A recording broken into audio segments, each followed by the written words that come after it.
এটা হচ্ছে আমরা প্রতি বছরে আমাদের গুর্খা ঐতিহ্যকে ধরে রাখার জন্য আমরা বছরে 2 দিন আমরা ভৈল ধ্বংসী খেলি। গতকালও খেলছি আমরা এটা আমাদের পাড়ায়, আজকেও খেলতেছি আর কি। আমরা এইভাবে প্রতি বছরে আমরা আমাদের ঐতিহ্যকে ধরে রাখি গুর্খার।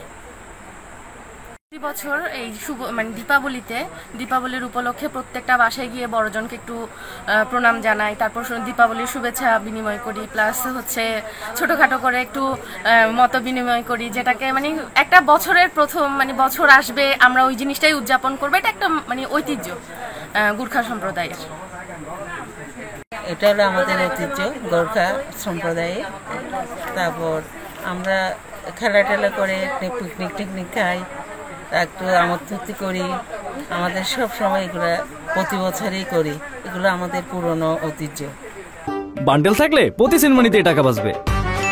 বিকাশ সেনমানি বান্ডেল কিনে জিতুন প্রতি লেনদেনে। মা কালী পুজো উপলক্ষে দেওয়ালি, দীপাবলি যাই আমরা বলি না কেন, সেই দিওয়ালির শুভেচ্ছা আপনাদের সকলকে। আমরা সেই অনাদিকাল থেকে আমাদের পূর্বপুরুষরা এই উৎসব প্রতি বছর পালন করত। তাদের দেখা দেখি আমরা বর্তমান আমাদের এই পরবর্তী প্রজন্ম এই উৎসবটি পালন করে আসছে। এটির একটি ঐতিহাসিক বা পৌরাণিক একটি কাহিনী আছে, ছোট করে আমি বলি, এটি হচ্ছে বলিরাজার সময়ে। বলিরাজা অত্যন্ত দয়ালু ছিলেন। তখন দাস প্রথা ছিল, তখন মন্দিরে দেবতার নামে ছেলে বা মেয়েদেরকে উৎসর্গ করা হতো বিভিন্ন মন্দিরে। তখন তাদেরকে দেবদাস বা দেবদাসী বলা হতো।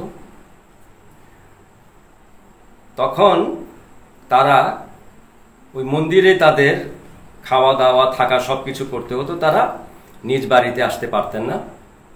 সে সময় বলিরাজা তখন একটি তাদের সুবিধার জন্য একটি বিশেষ দিনে তাদেরকে তাদের নিজ নিজ বাড়িতে এসে আত্মীয় স্বজনের সাথে, বাবা মায়ের সাথে সাক্ষাৎ করার একটি রীতি প্রচলন করেছিলেন।